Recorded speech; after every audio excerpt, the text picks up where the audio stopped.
Assalamualaikum warahmatullahi wabarakatuh. Salam dan bahagia, salam guru hebat. Kembali lagi bersama saya Yurle SPD, calon guru penggerak angkatan 9 dari SDN Bindrang, Kabupaten Tapin. Fasilitator saya Ibu Kiki Oktavia Aditama SPD, dan pengajar praktik saya Ibu Jumiati SPD MM. Pada kesempatan kali ini saya akan memaparkan tugas 3.1.A.6 tentang demonstrasi kontekstual modul 3.1, yaitu pengambilan keputusan berbasis nilai-nilai kebajikan sebagai pemimpin.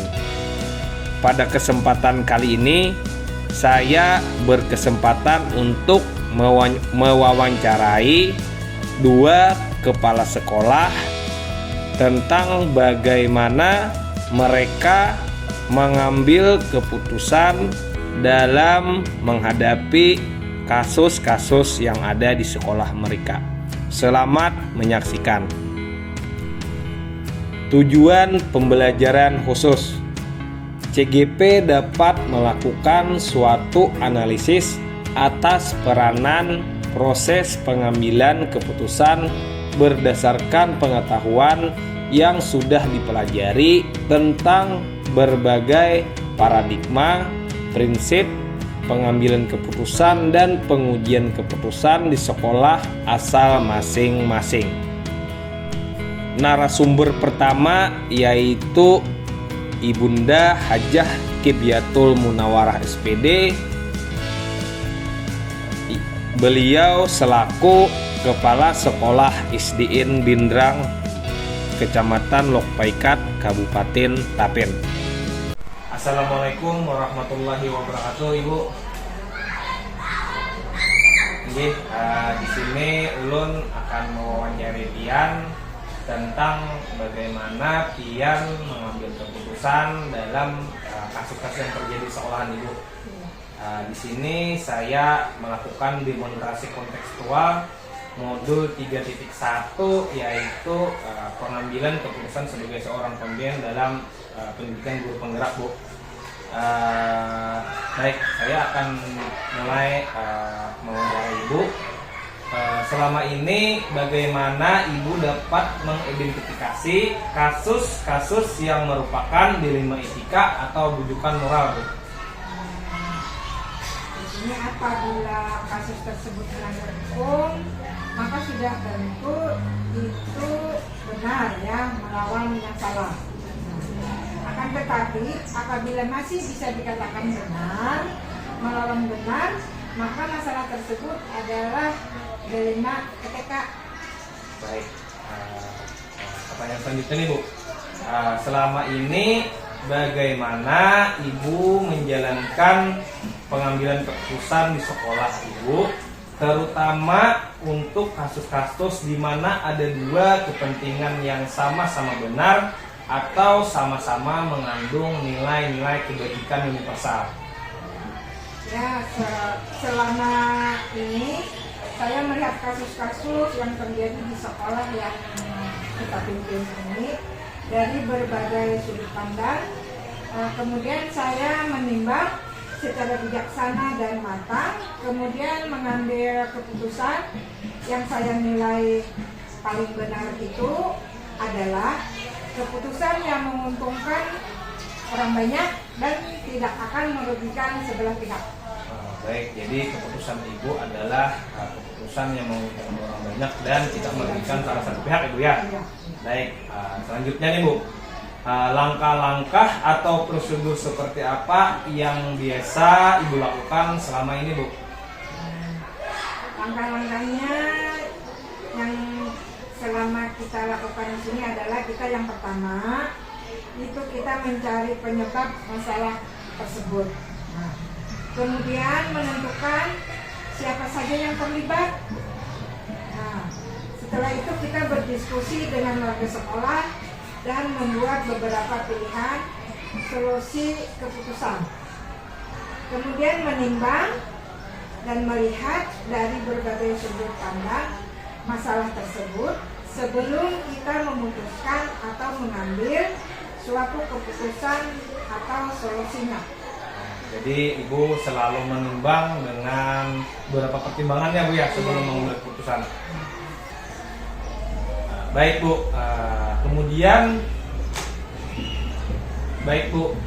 kemudian hal-hal apa saja yang selama ini Ibu anggap efektif dalam pengambilan keputusan pada kasus-kasus dilema etika Bu?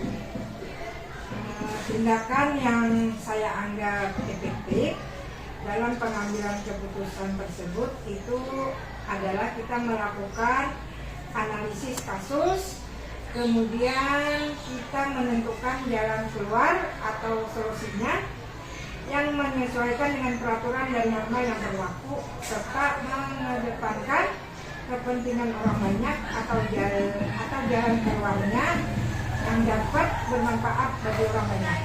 Baik, jadi intinya yang Ibu anggap efektif itu adalah keputusan yang bermanfaat bagi orang banyak ya Bu ya? Iya. Baik, hal-hal apa saja yang selama ini merupakan tantangan dalam pengambilan keputusan pada kasus-kasus dilema etika yang telah Ibu hadapi? Selama ini tantangan yang kita hadapi dalam pengambilan keputusan itu adalah menentukan keputusan yang terbaik, karena kadang-kadang ya kasus yang kita miliki ini nilainya itu sama-sama benar.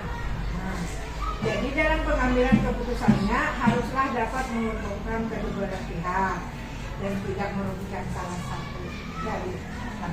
Baik Bu, jadi kadang-kadang ada kasus yang nilainya itu mungkin sama-sama benar ya Bu ya? Sama-sama benar. Jadi harus dicari keputusan yang memang benar-benar bijaksana ya Bu ya? Iya, tidak ada yang dirugikan, juga ya sama-sama menguntungkan.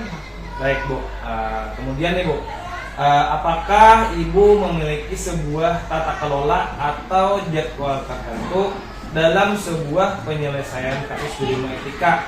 Apakah Ibu langsung menyelesaikan di tempat atau memiliki sebuah jadwal untuk penyelesaiannya? Bentuk atau prosedur seperti apa yang akan Ibu jalankan?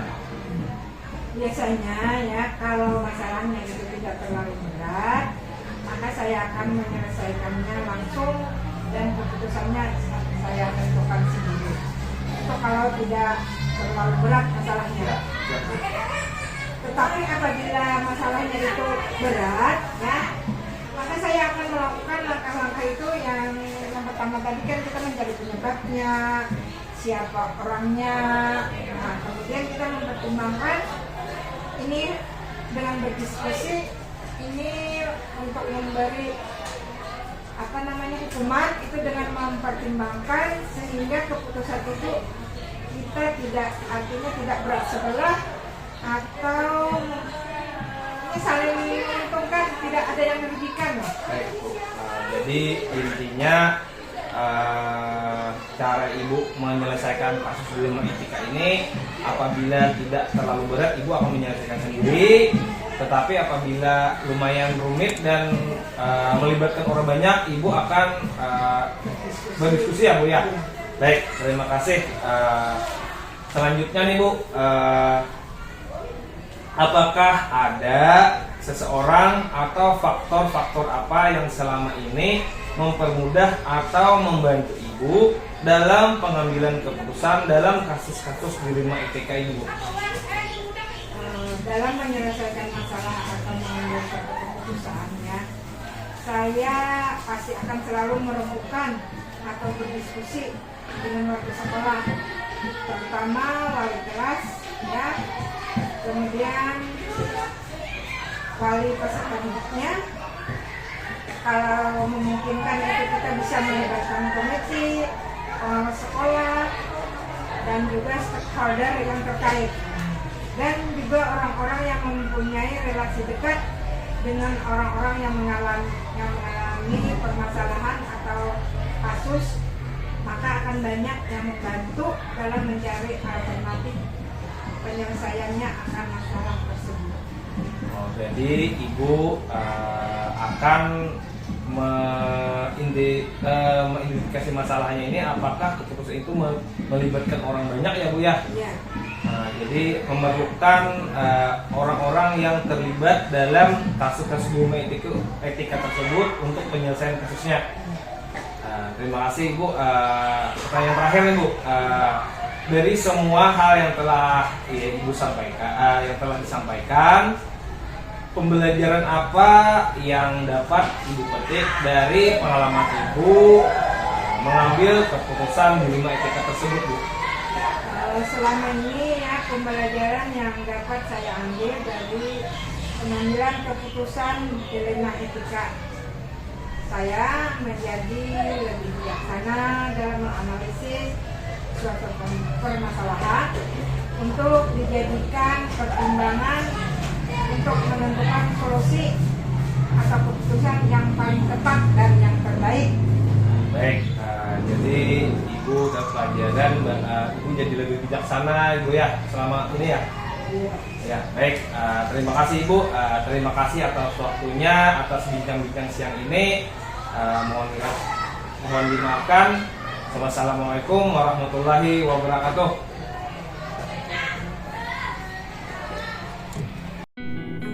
Narasumber kedua yaitu Bapak Armael SPD selaku Kepala Sekolah SDN Timbaan 2. Assalamualaikum warahmatullahi wabarakatuh. Waalaikumsalam. Selamat siang Bapak Armael. Selamat siang Pak Yuli. Gimana kabarnya? Alhamdulillah sehat. Baik. Pada kesempatan kali ini saya akan mewawancarai Bapak tentang bagaimana Bapak mengambil keputusan di sekolah dalam menghadapi kasus-kasus sekolah Bapak ya. Di sini saya akan melaksanakan tugas demonstrasi kontekstual modul 3.1 tentang pengambilan keputusan sebagai seorang pemimpin. Saya akan menanyakan beberapa pertanyaan kepada Bapak, Pak. Baik, pertanyaan yang pertama, selama ini bagaimana Bapak dapat mengidentifikasi kasus-kasus yang merupakan dilema etika atau rujukan moral, Pak? Jadi selama ini saya dapat mengidentifikasi kasus-kasus yang termasuk ke dalam dilema etika atau rujukan tersebut dengan terlebih dulu mempelajari. Jadi terlebih dulu saya pelajari kasus tersebut, selanjutnya saya akan menyimpulkan. Setelah saya pelajari, saya simpulkan apabila kasusnya itu benar dengan benar, maka termasuk dilema etika. Tetapi ini, apabila kasusnya tersebut bertentangan antara benar dan salah, maka termasuk dengan rujukan. Baik, berarti Bapak di sana dengan cara menganalisis permasalahan ya Pak ya? Jadi saya analisis dulu, itu baru saya tentukan. Baik, baik Pak. Jadi Bapak menganalisis kalau benar dengan benar itu adalah dilema etika, dan apabila itu nilainya benar dan salah itu ada rujukan moral ya Pak ya? Baik, pertanyaan selanjutnya nih Pak. Selama ini bagaimana Bapak menjalankan mengambil keputusan di sekolah Bapak, terutama untuk kasus-kasus di mana ada dua kepentingan yang sama-sama benar atau sama-sama mengandung nilai-nilai kebajikan universal, Pak? Baik, apabila ada kasus seperti itu tersebut, maka apa nih? Saya akan lebih mengedepankan atau lebih mengutamakan keputusan yang dia berpihak kepada pasar diri saya, dengan tetap tentunya memegang teguh nilai-nilai kebijaksanaannya. Jadi saya lebih mengedepankan yang lebih berpihak pada pasar diri itu apa? Baik, berarti Bapak di sini mengambil keputusan akan memprioritaskan keberpihakan kepada peserta didik ya Pak ya? Jadi kan lebih utamakan gitu tentang keberpihakan tersebut. Baik, selanjutnya nih Pak, langkah-langkah atau prosedur seperti apa yang Bapak lakukan selama ini dalam mengambil keputusan, Pak?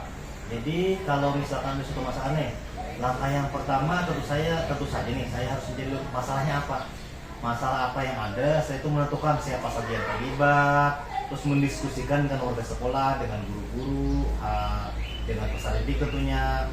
Nah, setelah itu baru mencari solusi yang terbaik dari permasalahan tersebut. Setelah itu tentunya juga menimbang lagi dari berbagai sudut pandang yang sudah sebelumnya diputuskan. Jadi ditelaah terlebih dahulu, didiskusikan bersama dengan guru-guru lain, dengan warga sekolah. Setelah itu di sudut pandang lagi di mana keputusan terbaik itu yang diambil. Baik, jadi di sini kalau saya mendengar jawaban dari Bapak, intinya itu saya simpulkan Bapak dalam mengambil keputusan itu selalu mengadakan rapat ya Pak ya? Ya, rapat. Biar keputusannya itu lebih bagus ya Pak, bijaksana. Betul. Baik, pertanyaan selanjutnya nih Pak, hal apa saja yang selama ini Bapak anggap efektif dalam pengambilan keputusan yang kasusnya itu mengandung nilai dilema etika Pak? Jadi selama ini apabila ada kasus seperti tersebut, saya akan mengesampingkan segala kepentingan pribadi di atas kepentingan sekolah atau kepentingan umum. Jadi segala kepentingan pribadi yang menyangkut kepentingan pribadi saya singkirkan. Saya lebih mengutamakan kepentingan peserta didik. Baik, Itu yang membuat hal itu lebih efektif, Pak. jadi di sini Bapak mengenyampingkan kepentingan pribadi Bapak dan mengutamakan kepentingan peserta didik, itu yang paling baik ya Pak ya. Baik, lanjut nih ke pertanyaan selanjutnya. Hal-hal apa saja yang selama ini merupakan tantangan dalam Bapak mengambil keputusan pada kasus-kasus dilema etika yang terjadi pada instansi Bapak? Jadi selama ini hal yang saya ini yang merupakan tantangan dalam pengambilan keputusan. Pada kasus dilema etika itu hal yang pertama mencari keputusan terbaik, karena keduanya kan merupakan masalah yang sama-sama benar. Jadi sama-sama benar, sehingga kita sulit untuk mencarikan apa keputusan terbaik. Jadi itu hal yang paling sulit bagi saya, yang harus menentukan kedua belah pihak tentunya. Oh, jadi di sini yang tantangannya adalah memutuskan apabila kasus ini dilema etika Pak ya, yang nilai-nilai sama-sama benar ada di dalamnya terjadi.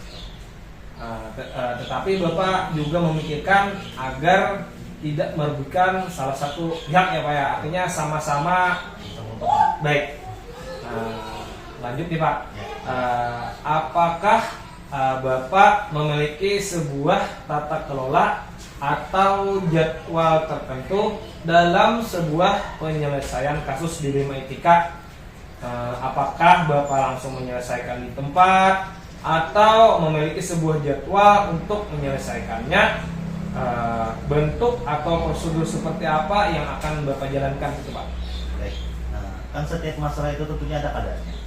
Setiap apabila perlu penyelesaian cepat, maka biasanya itu langsung diselesaikan di tempat. Tetapi nih, apabila memang masalah itu perlu dibahas lebih dalam lagi, maka akan dilakukan jadwal tertentu sesuai dengan apa yang permasalahannya ada. Jadi apabila cepat, memang harus selesaikan dengan cepat, dan apabila memang perlu penyelesaian tertentu, maka akan dijadwalkan. Jadi Bapak misalnya nih, kalau dari jawaban Bapak saya simpulkan, berarti apabila permasalahan kasus ini tidak terlalu berat akan Bapak selesaikan sendiri. Dan apabila kasus itu menyangkut kepentingan orang banyak dan melibatkan banyak orang, maka Bapak akan mengadakan rapat diskusi seperti itu ya Pak ya? Dengan seluruh stakeholder di sekolah. Baik, lanjut nih Pak. Ya, apakah ada seseorang atau faktor-faktor apa yang selama ini mempermudah atau membantu Bapak dalam mengambil keputusan dalam kasus-kasus dilema etika di sekolahan Bapak? Tentunya saya selalu berkoordinasi ya dengan seluruh warga sekolah, dengan guru-guru, dengan komite juga, dengan peserta didik untuk mempermudah dalam pengambilan setiap keputusan. Jadi seperti itu. Jadi selalu berkoordinasi dengan seluruh warga sekolah. Ya, baik Bapak. Jadi Bapak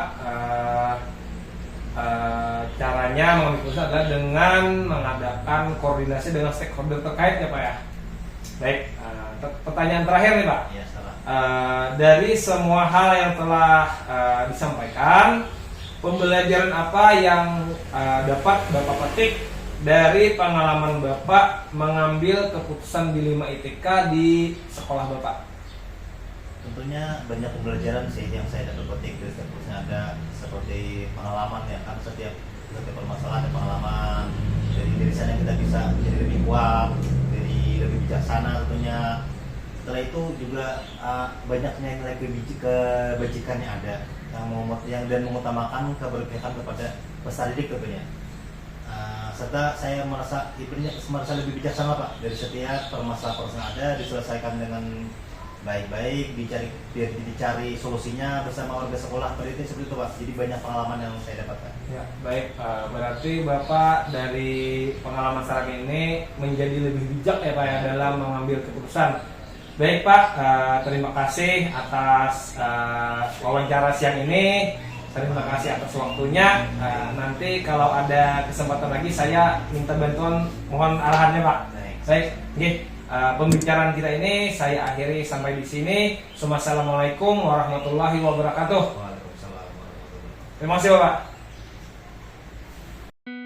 Analisis wawancara.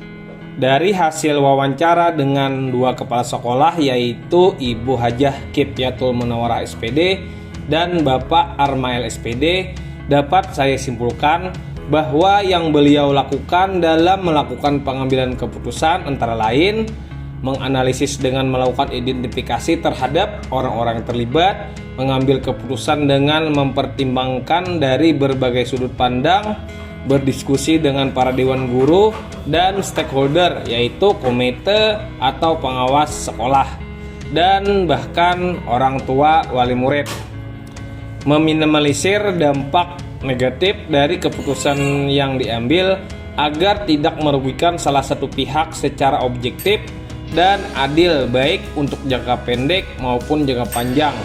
Pengambilan keputusan selalu didasarkan pada kepentingan murid.